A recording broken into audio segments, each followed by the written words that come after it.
Welcome to Torchlight's Exceptional Parenting Podcast, where we talk with the nation's top experts about today's toughest parenting challenges. Whether you're concerned about your child's development, learning, behavior, or you just want to make family time more enjoyable, we share the practical solutions and tools that can help.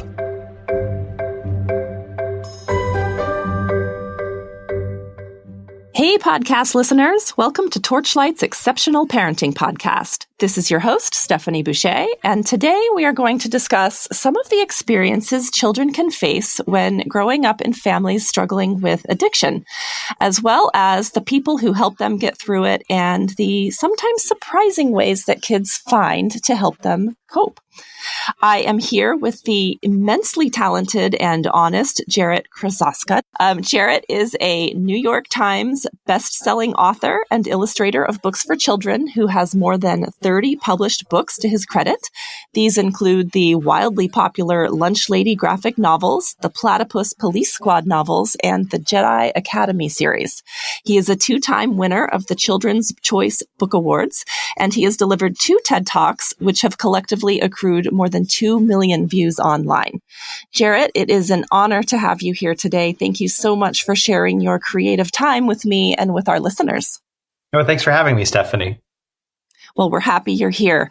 You recently released a new book that I love called Hey Kiddo, How I Lost My Mother, Found My Father, and Dealt with Family Addiction. It's a graphic memoir aimed at young adults, and it's about your childhood and the experiences you had being raised by your grandparents while your mother struggled with addiction.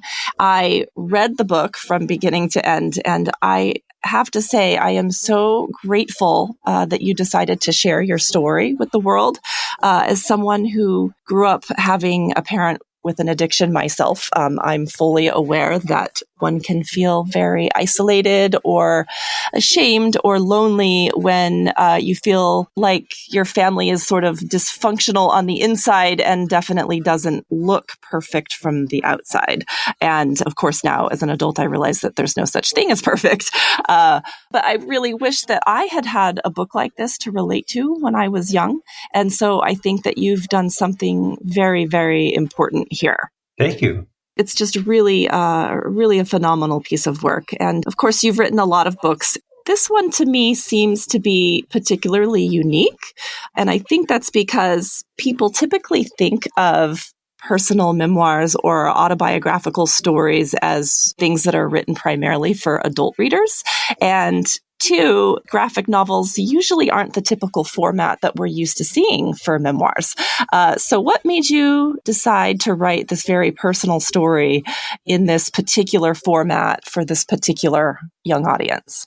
Well, I've been thinking about writing it for quite some time, and really all along it really was meant to be something that would be illustrated. I'm a huge fan of graphic memoirs, and I've been reading them ever since. When I graduated from art school in 1999, way back then, I was all in on writing and illustrating picture books. I mean, I'd grown up reading comics and making my own comics, but through art school, I was all about the picture book.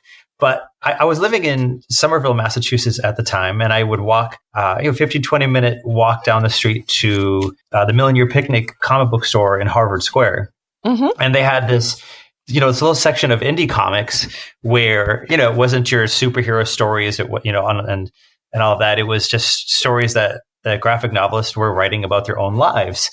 And even to go back even further than that, I took a number of comic book classes when I was in high school at the Worcester Art Museum. And our teacher, Mark Lynch, would always bring in comics that were of the indie fare, your Art Spiegelman. He would bring in American Splendor by Harvey Pekar, which was just comics about his everyday life. So I was exposed to that sort of non-superhero comics at a pretty young age through Mark, and then got more into it in my early 20s. So it really was what I always wanted the story to be. Now, graphic memoir has become very popular in the last 10 years or so for the middle grade reader, which is middle grade is around 7 to 11-year-olds, and thanks in large part to Raina Telgemar's books like Smile and Sisters, and her writing about her experiences as a 6th, 7th grader. And so there's been a number of graphic memoir for middle grade readers, but still Scholastic Graphics, who they published Hey Kiddo, They had never published anything in the young adult arena before. So this was a big leap for them.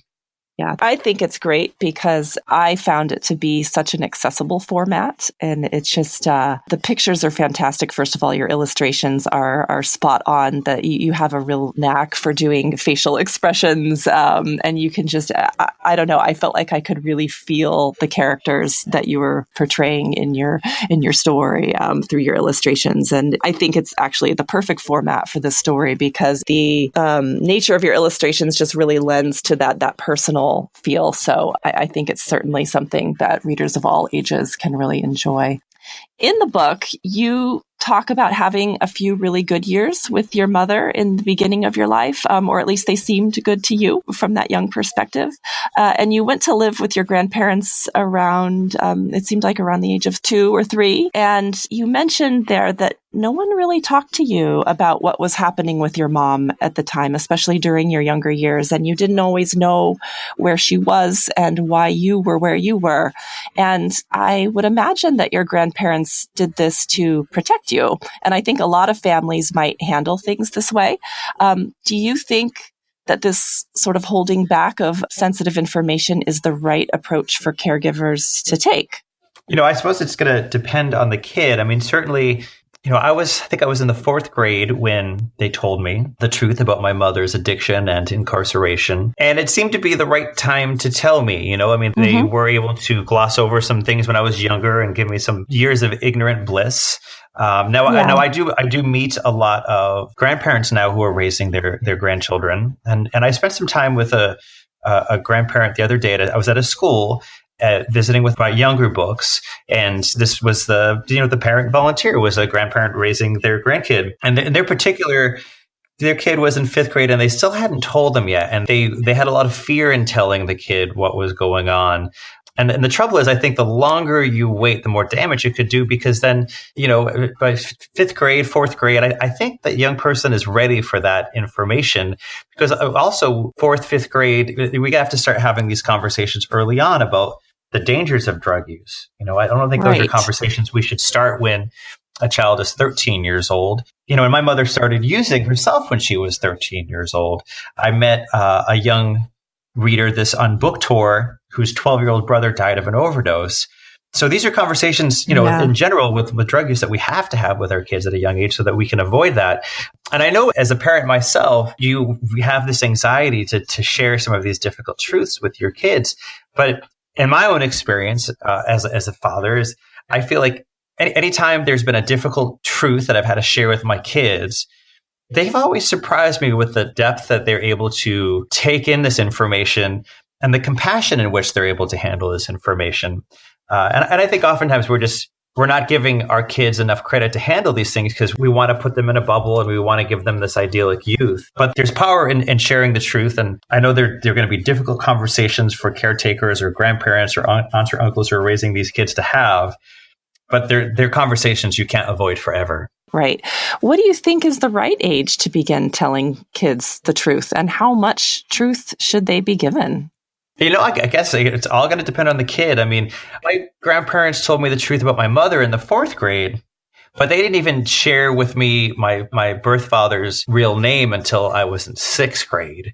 And then I didn't learn his last name until I was about a junior in high school. And I suppose I wish I had been told more. I wish I had been, given the opportunity to know more about the abandonment earlier on. But, I'm sure they were just trying to protect me from the harshness that might have felt of having been abandoned. Yeah, I think that the important thing for parents or caregivers to remember is that it is a highly individual situation. And as the child's caregiver, I think each caregiver is in the unique position of knowing that child and knowing what they think the child can handle and what the situation is. Sometimes there are situations where you really need to tell the child something for one reason or another. And, I always encourage people to sort of trust what their gut tells them. Yeah. And it's going to look different for everybody. And there certainly are no easy answers. It's an interesting decision to have to make. One of the things that I really zoned into in your story is the scene when you confided in your best friend about what was going on for you and your mom. And I think maybe in the book you guys were playing video games or something, whatever you were doing, Nintendo, and you kind of, yeah. and I recognize that because that was a childhood throwback for me as well.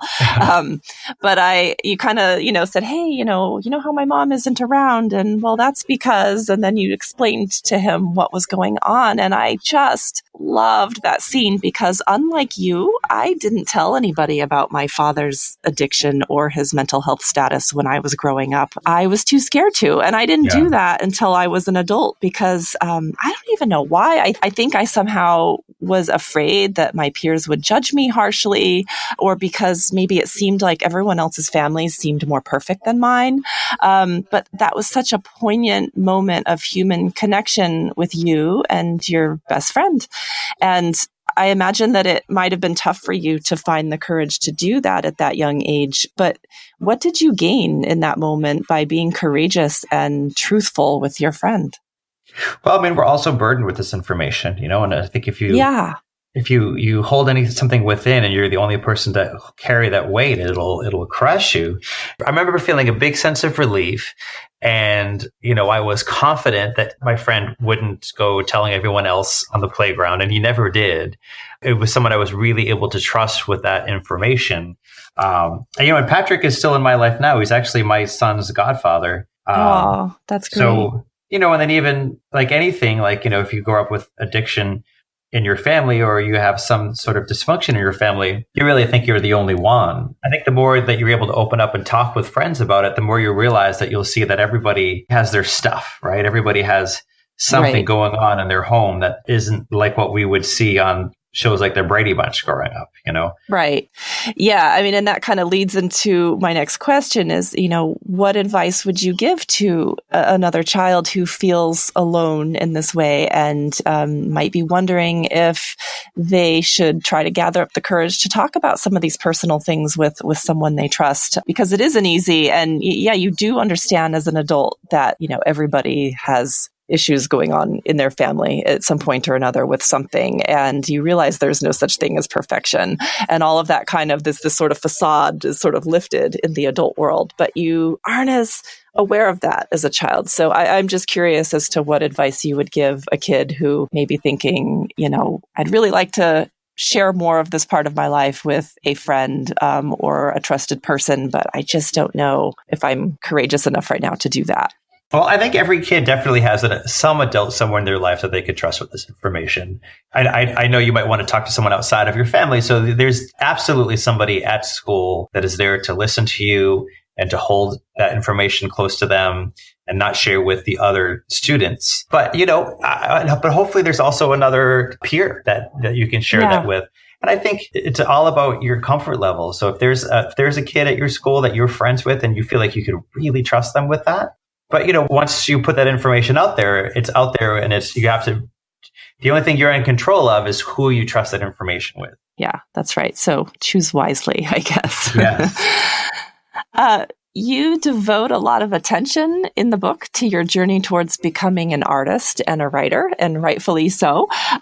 What role did your creativity and your artistic nature play in your childhood, and how did it help you find solace through some tough times? Well, I mean, it offered me an escape. So, you can't control the world around you, but you can control what's happening in your sketchbook. So I would create these characters. I very much lived in my imagination and just threw myself into these cartoons and comics that I would make. And it just happened to be what I chose as a profession. But I think it would have had a profound impact on my life, regardless of what I did for my vocation as an adult, because it taught me to be a creative problem solver. It taught me, and like I said, it offered me a reprieve from everything that was going on. Yeah. You mentioned in your book that the arts budget in your school had been cut at the time, and you went from having art classes, a certain number of times per week or per month to, not at all. Yeah. And, that's a common reality, in our society today. Although I think art is kind of making a comeback, which I'm so happy to see because my kids do have art. But it's been really common in the last couple of decades for things like art and music to be cut. And it just breaks my heart whenever I hear about that or see that, because this is a perfect example of the ways in which it enriches people's lives and their emotions and their intellect. You talk about how it taught you to be a problem solver and to think creatively. And it's a travesty to lose that, and to not have our kids have that opportunity to develop, and it's something side of them. It's so true. And it's something that can't necessarily be just tested on a standardized state test. Yeah, it's not something you can memorize. It's not something you can test people on. And yet it offers all of these skills that can carry you through life in a very abstract kind of way, but really important ways. Well, it's true. And a lot of the jobs our kids will hold someday have not even been invented yet. So exactly. Teaching them to be a creative problem solver is just one of the ways in which we'll prepare them for that. I mean, if you went back even just 10 years ago to say, oh, your graduating high school student someday is going to be the social media brand manager for a company. Like, what would that even mean? People would be like, what the heck is that? We don't even know what that means. Yeah. Yeah. Or running a podcast. Yeah. I guess we had those 10 years ago, but it wasn't as big of a business. Yeah. So really an important skill set that we want to be teaching our children is to be able to think on your feet and to be able to evolve and to be able to reinvent themselves every step of the way. And the arts definitely provide that. So we work with a lot of families here at Torchlight where grandparents or other family members are raising grandchildren or relatives. And I think that some of them are rather afraid that they won't be able to compensate for the hurt that is being caused by the absence of the child's parents. Sure. Like there's maybe a pain they can't erase or some kind of, emotional damage that maybe they can't undo.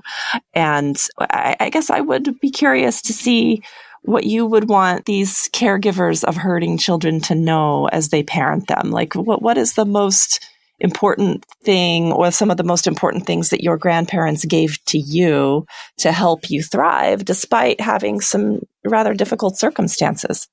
Well, I mean, you're not going to be able to take away that hurt because that hurt has already happened.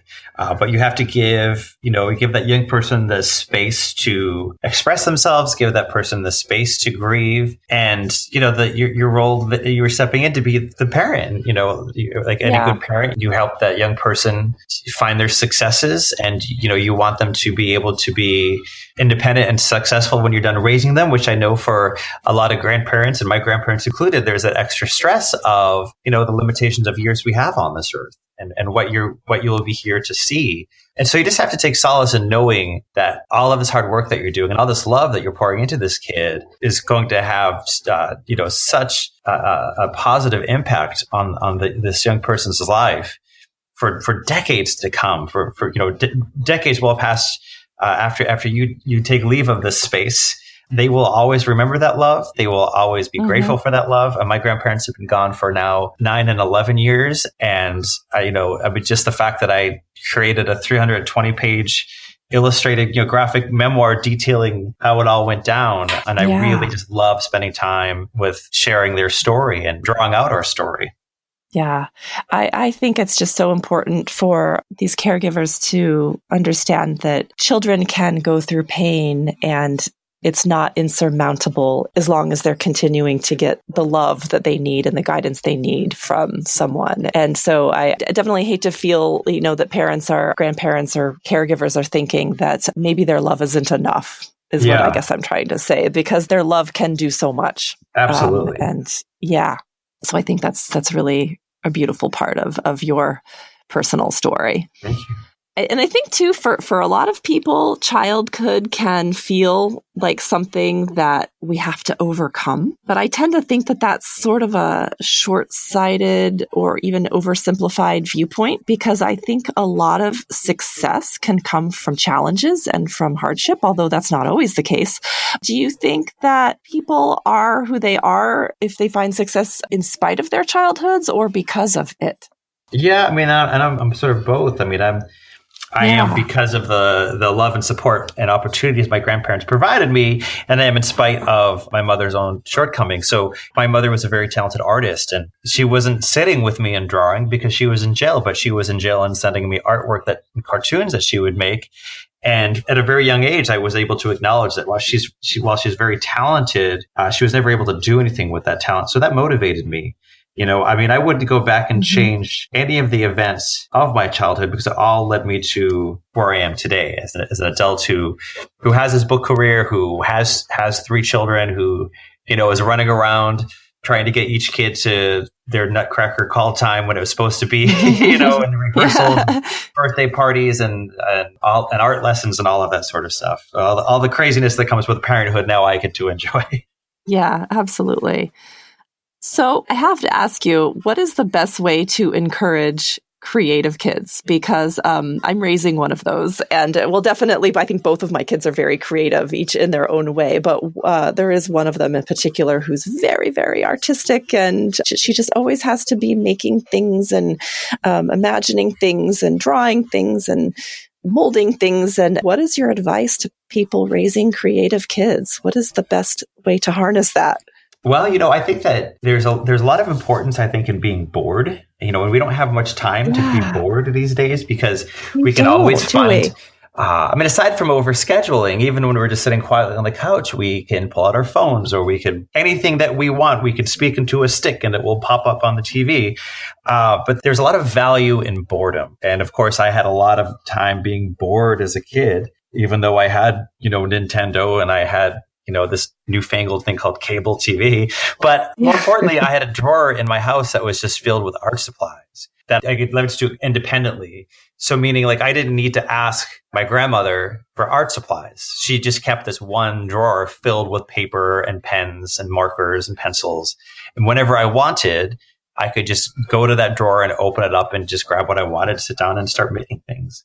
Yeah, I think boredom is so important. I was just reading something about this. I can't remember the source, but there was a real concern for today's kids, just in the sense that they have so many ways right now to be entertained. All of us do, really. I mean, we can watch any show pretty much that's ever been created at any moment, at any given time. Yeah. We have all the information in the world at our fingertips, and we could just and we have social media, so we could just literally keep ourselves entertained if we want to every waking moment of our lives, and even some of the moments we should be sleeping. So it is a really interesting notion that if you stop and think about all of the human innovations that have taken place because people had time on their hands and they didn't know what else to do. So they just started doing something.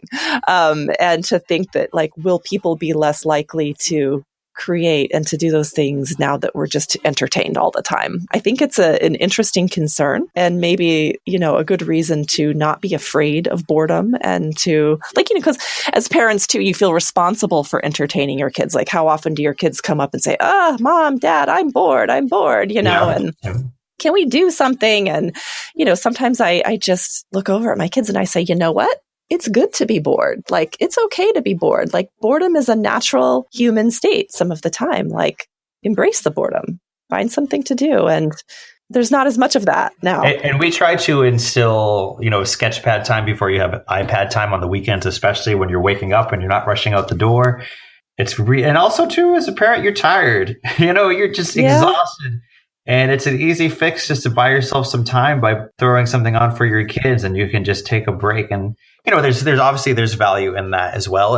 And since there are so many sources of entertainment, also consider the kinds of entertainment you're putting in front of your kid. Is it going to be something that encourages creativity, or is it going to be something that encourages your kid just to want to be a consumer and buy toys and buy things? Because there's a big difference in children's media, where some of it is there to educate and entertain, and some of it is there to sell toys. That's right. And if you sit down and watch it with them, it's going to be pretty obvious to you which is which.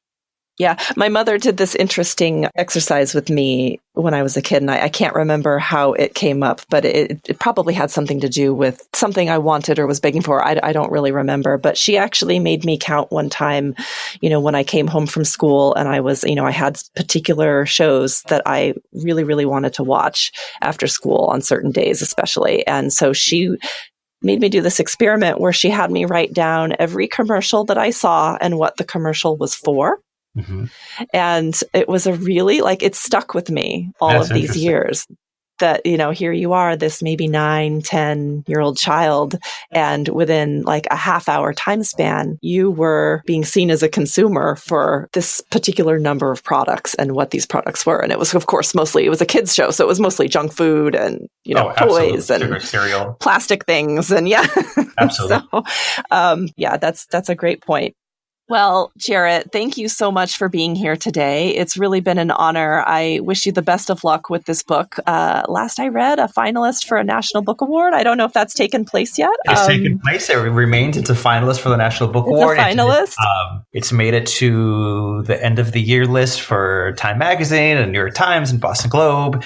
And it was Amazon rated it the best graphic novel of the year. So it's a book that I, for so many years, was afraid to share because it's such an intimate story with so many difficult truths, ended up really meeting with a lot of positive reception. So I'm very grateful for that. Which I think is what usually happens when we are honest with our stories, right? I think so. Yeah, people really want that. Well, best of luck to you with the continued success of the book. For anyone listening who'd like to know more about this topic, you can find a copy of Hey Kiddo, which is published by Scholastic at booksellers everywhere. For those of you with a Torchlight account, I would encourage you to also check out the Torchlight tool called Talking to Children About a Parent's Struggle with Addiction. That is all for now. See you next time. Thanks for listening to Torchlight's Exceptional Parenting Podcast. Find this and other episodes on iTunes, Spreaker, and Podcast Go. If you're interested in bringing Torchlight Child or any of Torchlight's other caregiving products to your workplace, please contact info@torchlight.care. That's info@torchlight.care.